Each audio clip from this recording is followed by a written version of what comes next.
Rahim. Assalamu alaikum. Dear students, hope you will be fine. उम्मीद है कि आप लोग अल्लाह ताला के फजल व करम से होंगे।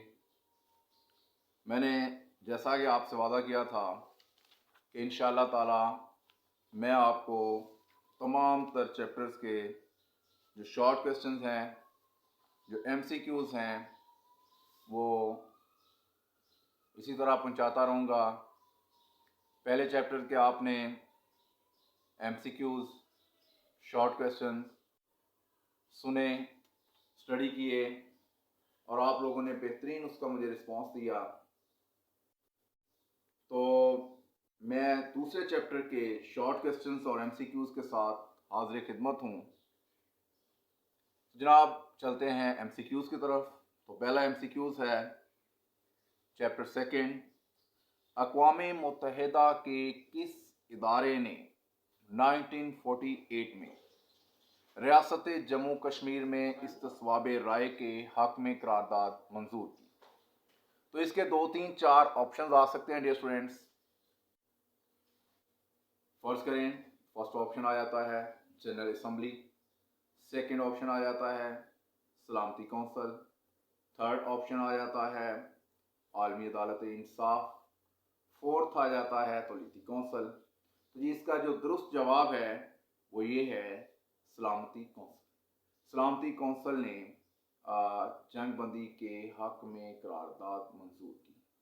ठीक हो गया जी। अच्छा डियर स्टूडेंट्स, दूसरा अहम MCQs जिससे मोस्टली स्टूडेंट जो हैं वो कंफ्यूज हो जाते हैं। अक़वाम मुत्तहिदा में मसला कश्मीर कौन लेके गया? 2, 3, 4 ऑप्शन आ सकते हैं, जैसे पाकिस्तान, हिंदुस्तान, कश्मीर या अमेरिका। तो इसमें से दुरुस्त जवाब जो है जी वो है भारत। मसला कश्मीर को अक़वाम मुत्तहिदा में भारत लेके गया। तो डियर स्टूडेंट्स, नेक्स्ट MCQs बनता है कि अक़वाम मुत्तहिदा में भारत मसला कश्मीर को कब लेके गया? तो भारत जो है अक़वाम मुत्तहिदा में यूनाइटेड नेशन ऑर्गेनाइजेशन में फर्स्ट टाइम कश्मीर का तनाज़ा इशू ऑफ कश्मीर लेके गया 1948। 2, 3, 4 ऑप्शन आ सकते हैं, 1945, 1948, 1949 या 1950 आ सकता है। तो इनमें से दुरुस्त जवाब है जी 1948। नेक्स्ट जो इम्पोर्टेंट बात कि अक़वाम मुत्तहिदा ने कश्मीर में सीज फायर कब करवाया, जंग बंदी कब करवाई? तो जी उसके 2, 3, 4 ऑप्शन ला सकते हैं, 1948, 1947, 1949, 1950। तो जी इसका दुरुस्त जवाब है 1 जनवरी 1949। 1 जनवरी 1949 को भारत जो है मसला कश्मीर को अक़वाम मुत्तहिदा में 1948 में अक़वाम मुत्तहिदा में ले गया और 1 जनवरी 1949 को जंग बंदी अमल में आई। इसके बाद है जी पाकिस्तान और भारत के माबैन सिंतास का मुआहदा कब तय पाया? पाकिस्तान और भारत के दरमियान सिंतास का मुआहदा कब तय पाया? इसके 2, 3, 4 ऑप्शन हो सकते हैं, जैसे इसका फर्स्ट ऑप्शन ये हो सकता है कि पाकिस्तान और भारत के माबैन सिंतास का मुआहदा तय पाया 1950, 1960, 1970, 1980। तो जी पाकिस्तान और भारत के माबैन सिंतास का मुआहदा तय पाया 1960 में। नेक्स्ट MCQ आ सकता है कि सिंतास का मुआहदा किसकी मुआवनत से तय पाया? अमेरिका की मुआवनत से, बरतानिया की मुआवनत से, हिंदुस्तान की मुआवनत से या आलमी बैंक की मुआवनत से? तो इसका दुरुस्त जवाब है कि पाकिस्तान और भारत के माबैन सिंतास का मुआहदा वर्ल्ड बैंक के ताउन से तय पाया। हमारा ये नेक्स्ट MCQs की तरफ चलते हैं। रियासत जम्मू कश्मीर को अंग्रेज़ों ने डोगरा राजा के हाथ कितने रुपए में फ़रोख्त किया? ये बहुत ही इम्पॉर्टेंट एमसीक्यूज़ है। बहुत बार ये मुख्तलिफ बोर्ड्स में, पंजाब के फैसलाबाद बोर्ड में भी आ चुका है, लाहौर बोर्ड में भी आ चुका है, इसके अलावा अदर जो बोर्ड्स हैं उनमें भी ये आ चुका है। तो इसके ऑप्शन हो सकते हैं जी 70 लाख, 75 लाख, 80 लाख, 90 लाख। तो ये दुरुस्त जवाब है 75 लाख रुपए। 75 लाख नानक शाही रुपए। नानक शाही उस वक्त की जो है वो कश्मीर की करेंसी थी। तो नेक्स्ट एमसीक्यूज की तरफ चलते हैं। ये भी बहुत बार बोर्ड में आ चुका है डियर स्टूडेंट्स, बहुत ही इंपॉर्टेंट है। रियासत हैदराबाद दक्कन में हिंदुस्तान की डिवीजन के वक्त किस कौम की अक्सरियत थी? 2, 3, 4 ऑप्शन आएंगे। मुसलमान कौम, हिंदू कौम, सिख कौम या ईसाई।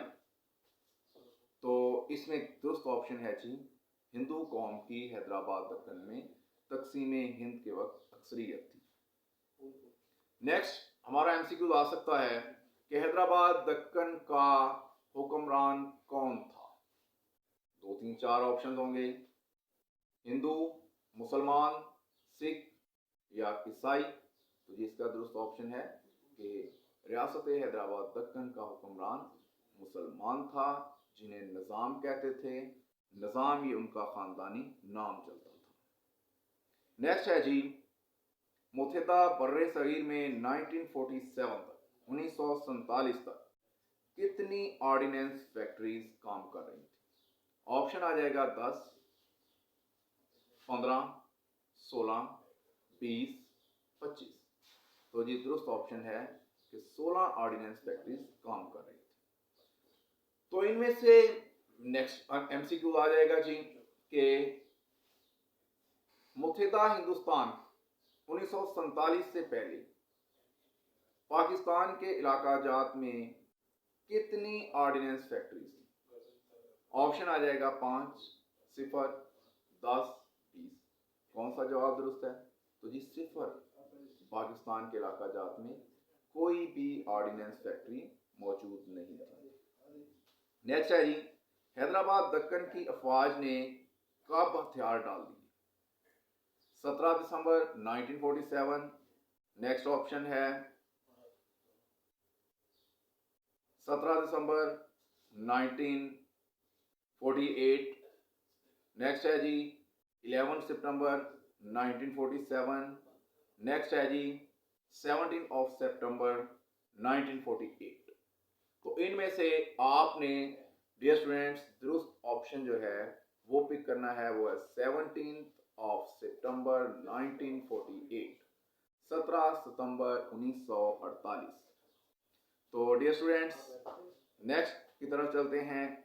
1941 की मर्दमशुमारी के मुताबिक रियासत जम्मू कश्मीर की आबादी कितनी थी?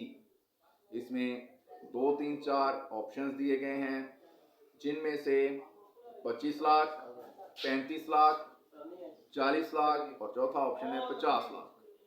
इसका जी दुरुस्त जवाब है कि 1941 की मर्दमशुमारी के मुताबिक according to census of 1941 the population of Jammu and Kashmir was 40 lakh, 40 lakh थी जी आबादी। नेक्स्ट की हम तरफ चलते हैं जी एमसीक्यूज, बड़ा इंपॉर्टेंट है। असासों में पाकिस्तान का हिस्सा कितना था? ऑप्शन है 750 मिलियन, 700 मिलियन, 800 मिलियन, 1000 मिलियन। दुरुस्त जवाब है जी पाकिस्तान का हिस्सा था 750 मिलियन, यानी कि 75 करोड़ रुपया। नेक्स्ट एमसीक्यू आ जाता है मुत्तहिदा हिंदुस्तान में रिजर्व बैंक ऑफ इंडिया के टोटल असासाजात कितने थे? ऑप्शन आ जाता है 1 अरब, 4 अरब, 5 अरब या 10 अरब। तो तो जी दुरुस्त ऑप्शन है 4 अरब रुपया, 4 बिलियन रुपीस। नेक्स्ट है जी, जूनागढ़ की रियासत का कराची से फासला कितना है? तो रियासत जूनागढ़ का कराची से इसके 2, 3, 4 ऑप्शन आ जाएंगे। 450 किलोमीटर, 500 किलोमीटर, 560 किलोमीटर या 480 किलोमीटर। तो दुरुस्त ऑप्शन है जी 480 किलोमीटर।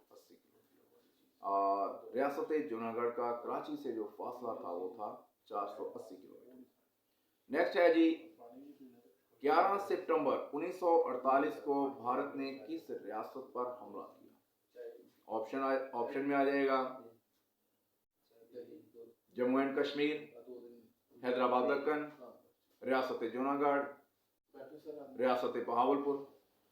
तो जी हिंदुस्तान ने 11 सितंबर 1948 को हमला किया था हैदराबाद दक्कन पर।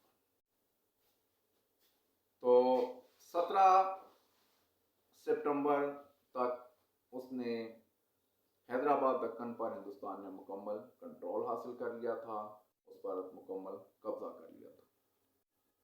नेक्स्ट है जी, पंजाब बाउंड्री कमीशन का सरबराह कौन था? 2, 3, 4 ऑप्शन आ जाएंगे। साइमन, क्रेप्स, मॉर्ले या रेडक्लिफ। इनमें से कौन सा बंदा जो है वो बाउंड्री कमीशन का सरबराह, पंजाब बाउंड्री कमीशन का सरबराह? तो जी ये रेडक्लिफ है पंजाब बाउंड्री कमीशन के सरबराह। इसमें 2 जज साहिबान का ताल्लुक मुस्लिम लीग से था और 2 जज साहिबान का ताल्लुक कांग्रेस से था। तो 5 रुकनी ये बेंच बना जिसने पंजाब हदबंदी कमीशन था, जिसने पंजाब की हदबंदी की। तो एक और यहाँ पे इम्पोर्टेंट एमसीक्यू आ सकता है कि बंगाल हदबंदी कमीशन का चेयरमैन कौन था? तो बंगाल हदबंदी कमीशन के चेयरमैन भी जनाब रेडक्लिफ साहब थे। तो जी नेक्स्ट इसमें ये भी आ सकता है कि बंगाल हदबंदी कमीशन में कितने जज साहिबान थे? तो जी बंगाल हदबंदी कमीशन में भी 4 जज साहिबान थे, जिनमें से 2 का ताल्लुक मुस्लिम लीग से था, 2 का ताल्लुक और कांग्रेस से था। तो यूं जी ये 5 जज साहिबान पर मुश्तमिल बंगाल बाउंड्री कमीशन था। इसी तरह 5 जज साहिबान पर मुश्तमिल पंजाब बाउंड्री कमीशन। मसला कश्मीर की वजह से पाकिस्तान और भारत के माबैन अब तक कितनी जंगें हो चुकी हैं? मसला कश्मीर की वजह से पाकिस्तान और भारत के माबैन अब तक कितनी जंगें हो चुकी हैं? ऑप्शन डियर स्टूडेंट्स आ सकता है 2 जंगें, 3, 4 या 5। दोनों ममालिक के माबैन 3 जंगें हो चुकी हैं, ये दुरुस्त ऑप्शन है। तो ये था डियर स्टूडेंट्स सेकेंड चैप्टर के कुछ इंपॉर्टेंट एमसीक्यूज। तो अब हम चलते हैं जी सेकेंड चैप्टर के जो कुछ अहम शॉर्ट क्वेश्चंस हैं हमारे उनकी तरफ। अच्छा जी, पहला शॉर्ट क्वेश्चन ये है कि इन 2 रियासतों का नाम लिखिए जिनका इल्हाक पाकिस्तान से ना हो सका। एक तो हैदराबाद दक्कन था। हैदराबाद दक्कन के नवाब चाहता था कि वो पाकिस्तान से इल्हाक करे, लेकिन उसका ज्योग्राफिकल स्टेटस कुछ ऐसा था कि वो सारा हिंदुस्तान में घिरा हुआ था, तो वो चाहते हुए भी पाकिस्तान के साथ इल्हाक नहीं कर सकता था। और दूसरी रियासत है जी रियासत जम्मू कश्मीर। जम्मू कश्मीर का जो राजा था ये था हिंदू, तो ये हिंदुस्तान भाग गया, तो इस तरह कश्मीर का जो इल्हाक है वो पाकिस्तान से ना हो सका। ये 2 रियासतें। नेक्स्ट है जी, पाकिस्तान और भारत के दरमियान पानी का तनाज़ा कैसे हल हुआ? तो पाकिस्तान और भारत के दरमियान डियर स्टूडेंट्स जो पानी का तनाज़ा था वो सिंतास मुआहदा के तहत हल हुआ। सिंतास मुआहदा के तहत वर्ल्ड बैंक ने पाकिस्तान और भारत में ये मुफाहमत करवाई। 3 दरियाओं सतलज, रावी और ब्यास पर भारत का हक तस्लीम कर लिया गया, जबकि 3 दरियाओं सिंध, झेलम और चनाब पर पाकिस्तान का हक तस्लीम कर लिया गया। इंटरनेशनल बैनुल-अक़वामी कानून के तहत हिंदुस्तान इन दरियाओं का पानी इस्तेमाल तो कर सकता है, लेकिन इन दरियाओं का पानी का रुख नहीं मोड़ सकता। और फर्दर ये है कि वर्ल्ड वर्ल्ड बैंक ने पाकिस्तान को माली मुआवनत मुहैया की, जिससे पाकिस्तान ने अपने 2 डैम मंगला और तरबेला और 7 राबता नहरें बनाई, जिससे पाकिस्तान के वो इलाका जात जिनके बंजर होने का खदशा था उन इलाका जात तक पानी पहुंचाया गया। तो डियर स्टूडेंट्स, नेक्स्ट है जी, भारत ने पाकिस्तान के असासे पाकिस्तान को क्यों ना दिए? इसकी 1-2 रीजंस हो सकती हैं, लेकिन 2 रीजंस डियर स्टूडेंट्स आपने लाजमी लिखनी है। पहली बात तो ये कि हिंदुस्तान पाकिस्तान को मुआशी तौर पर कमजोर रखना चाहता था, इस ताकि कमजोर पाकिस्तान जल्द या बदेर दोबारा हिंदुस्तान का हिस्सा बन जाए। और दूसरी वजह यह थी कि हिंदुस्तान ने पाकिस्तान से ये मुतालबा किया कि वो कश्मीर पर भारत का हक तस्लीम कर ले, तो पाकिस्तान को जो तमाम तर रकम है, असासा जात हैं, वो लौटा दिए जाएंगे। तो पाकिस्तान ने कश्मीर पर भारत का हक तस्लीम करने से इनकार कर दिया। तो यूँ जो है वो हिंदुस्तान ने दूसरी जो रीज़न है, एक तो माशी तौर पे कमज़ोर रखना चाहता था और दूसरा कश्मीर के मामला पर पाकिस्तान को वो ब्लैकमेल करना चाहता था। तो नेक्स्ट है डियर स्टूडेंट्स, रियासत जूनागढ़ की आबादी आज़ादी के वक्त कितनी थी? रियासत जूनागढ़ की आबादी आज़ादी के वक्त तकरीबन 7 लाख नफूस पर मुश्तमिल थी। तो डियर स्टूडेंट्स, नेक्स्ट है कि पाकिस्तान की कोई 2 इब्तदाई मुश्किलात बयान करें। बहुत सारी इब्तदाई मुश्किलात हैं पाकिस्तान की, सिर्फ 2 बयान कीजिएगा। तो 2 इब्तदाई मुश्किलात में हम सबसे पहले कहेंगे कि जी महाजरीन की आबादकारी, 55 लाख रजिस्टर्ड महाजरीन, और एक अंदाजे के मुताबिक इन महाजरीन की तादाद 1 करोड़ 25 लाख है, जिनको आबाद करना पाकिस्तान की हुकूमत के लिए एक बहुत बड़ा मसला था। दूसरा इसमें हम ये कर सकते हैं जी इंतज़ामी मुश्किलात का, कि पाकिस्तान के बनने के साथ ही पाकिस्तान को बहुत सारी इंतज़ाम मसाइल का सामना करना पड़ा। जैसे मैं कहूँ कि जी पाकिस्तान को अपना कैपिटल बनाना पड़ा, कराची को कैपिटल बनाया गया। कराची में बहुत सारी कैपिटल के लिए, जैसा कि आपको पता है कि बिल्डिंग्स की ज़रूरत होती है, तो वो उतनी बिल्डिंग वहाँ पे नहीं थी। जब वहाँ पे वो उतनी बिल्डिंग्स नहीं थी तो कुछ बिल्डिंग जो है वो सूबाई गवर्नमेंट की इस्तेमाल में लाई गई, और फिर उसके बाद फर्दर जो है कुछ बिल्डिंग्स रेंट पे ली गई, फिर नई बिल्डिंग्स बनाने का इंफ्रास्ट्रक्चर जो है वो खड़ा करने का बंदोबस्त किया गया। तो इसको हम दूसरी जो है वो इब्तदाई मुश्किल कह सकते हैं। तीसरी चीज़ जी रेड क्लिफ अवार्ड है। तो रेड क्लिफ अवार्ड ने नाइंसाफ़ी करके पाकिस्तान के लिए बहुत सारे फर्दर मसाइल क्रिएट कर दिए, फर्दर उसने बहुत सारी पाकिस्तान के लिए मुश्किलात खड़ी कर दी। तो ये 3 का आई थिंक के यहाँ पे इनफ है। अगर इसके साथ आप मज़ीद लिखना चाहें तो आप दरियाई पानी का मसला भी लिख सकते हैं, आप असासाजात की तकसीम के बारे में भी लिख सकते हैं, आप मिलिट्री असासाजात की तकसीम के बारे में भी लिख सकते हैं, और आप रियासतों के तनाज़ा के बारे में भी लिख सकते हैं। नेक्स्ट है जी रेड क्लिफ की गैर मुनसफाना तौर पर तकसीम से कौन कौन सी तहसीलें जो हैं वो हिंदुस्तान के हवाले कर दी गई?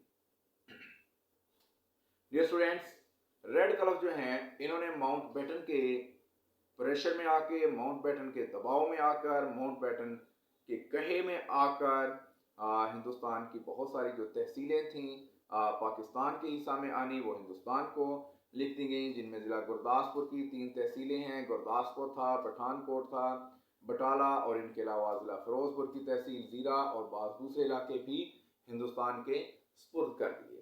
तो यूँ पाकिस्तान के साथ जो है वो रेड क्लिफ ने नाइंसाफ़ी की, और पाकिस्तान का बहुत सारा इलाका जो पाकिस्तान में आना चाहिए था वो हिंदुस्तान को दे दिया। नेक्स्ट है जी क़याम पाकिस्तान के वक्त पाकिस्तान की 4 इंतज़ामी मुश्किलात बयान करें। डियर स्टूडेंट्स, ये बहुत ही इंपॉर्टेंट शॉर्ट क्वेश्चन है कि पाकिस्तान की इंतज़ामी मुश्किलात बयान करें। तो हम जी इसको कुछ इस तरह से टैकल करेंगे कि क़याम पाकिस्तान के वक्त पाकिस्तान को बहुत सारे इंतज़ामी मसाइल का सामना करना पड़ा, जिनमें से चंद एक हस्बे ज़ेल हैं। तो आप नीचे एक लाइन में लिख देंगे दफातर में फर्नीचर, स्टेशनरी, टाइपराइटर वगैरह की कमी। इसके बाद दूसरी लाइन में आप चले जाएंगे दफातर का खाली होना। इसके बाद आप थर्ड लाइन में चले जाएंगे दफातर का खुले आसमान तले काम करना। इसके बाद डियर स्टूडेंट्स आप फोर्थ लाइन में लिखेंगे हिंदुओं का सरकारी रिकॉर्ड को तबाह कर जाना। जो हिंदू मुलाजमीन यहाँ से गए वो जाते हुए बहुत सारा जो सरकारी रिकॉर्ड था उसको तबाह कर गए। तो नेक्स्ट है जी डियर स्टूडेंट्स, हमारा शॉर्ट क्वेश्चन, किस बैंक ने पाकिस्तान और इंडिया के दरमियान सिंतास का मुआहदा करवाया? 1960 में पाकिस्तान और इंडिया के माबाइन सिंतास का मुआहदा कराने वाले बैंक का नाम है जी वर्ल्ड बैंक। आलमी बैंक के ताउन से पाकिस्तान और भारत के माबाइन 1960 में सिंतास का मुआहदा हुआ। इस मुआहदा के तहत 3 दरियाओं रावी, ब्यास और सतलुज पर भारत का हक तस्लीम कर लिया गया और 3 दरियाओं चनाब, झेलम और सिंध पर पाकिस्तान का हक तस्लीम कर लिया गया। और फर्दर जो है वो वर्ल्ड बैंक ने पाकिस्तान की जो है वो माली मुआवनत की, जिससे पाकिस्तान ने अपने 2 डैम्स और 7 राब्ता नहरें भी बनाई। इसके बाद आता है जी dear students next short question हमारा, रियासत हैदराबाद दक्कन पर भारत ने कैसे कब्जा किया? अगर देखा जाए तो रियासत हैदराबाद दक्कन जो है ये हिंदुस्तान की सबसे ज़्यादा खुशहाल रियासत थी। रियासत के हुक्मरानों को निज़ाम कहा जाता था। यूँ रियासत के जो हुक्मरान थे वो निज़ाम हैदराबाद के नाम से जाने जाते थे।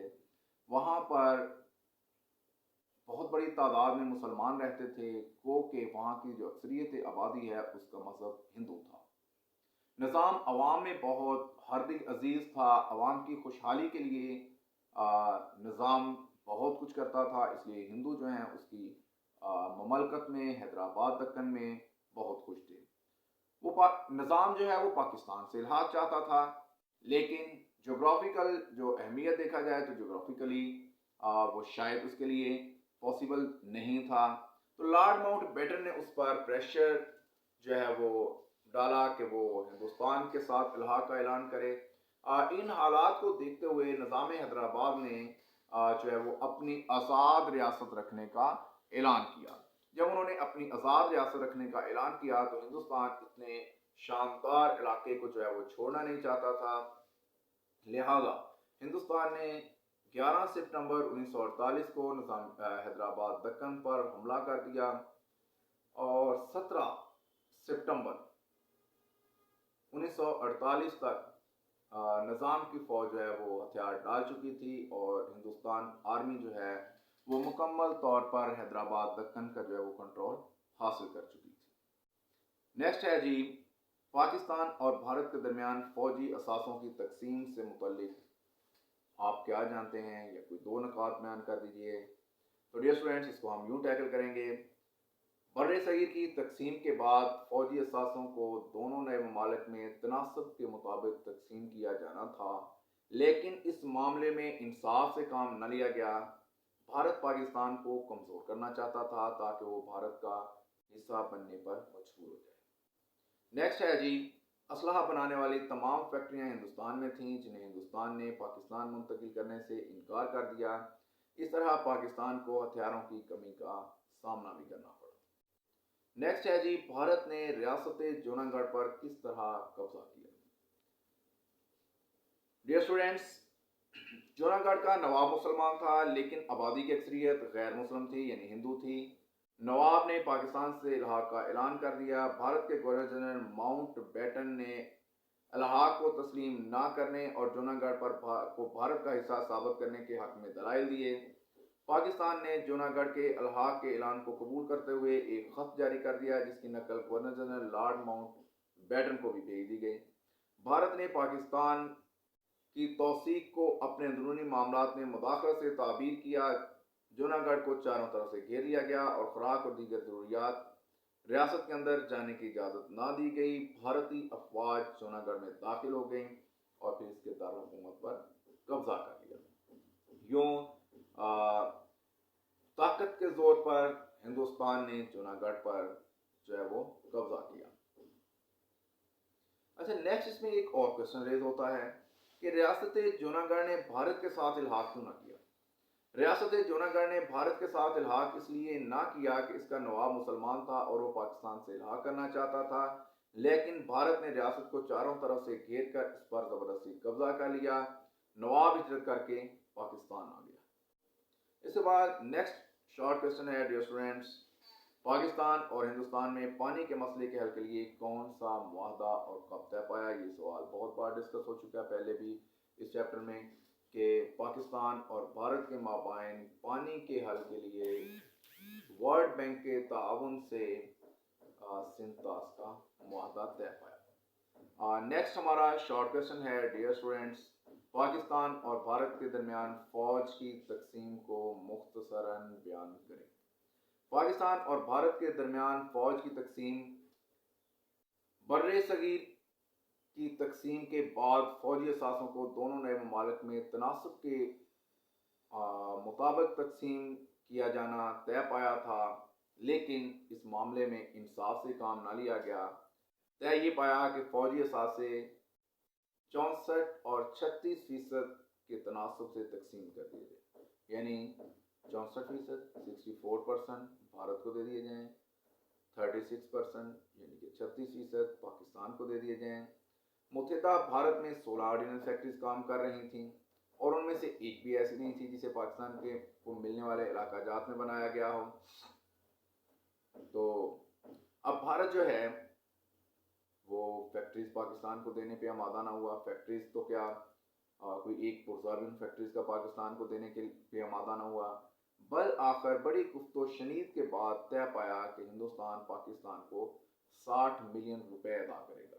तो जहाँ तक अफवाज का ताल्लुक था, हर फौज को इख्तियार दे दिया गया कि वो दोनों ममालिक में से जिस मुल्क की फौज का हिस्सा बनना चाहें वो बन सकते हैं। तो डियर स्टूडेंट्स, ये था हमारा चैप्टर सेकंड। उम्मीद है कि आपको आज का जो हमारा लेक्चर है वो पसंद आया होगा। दुआओं में याद रखिए। अल्लाह ताला मेरा और आपका निगहबान हो। पाकिस्तान जिंदाबाद। अल्लाह हाफिज़।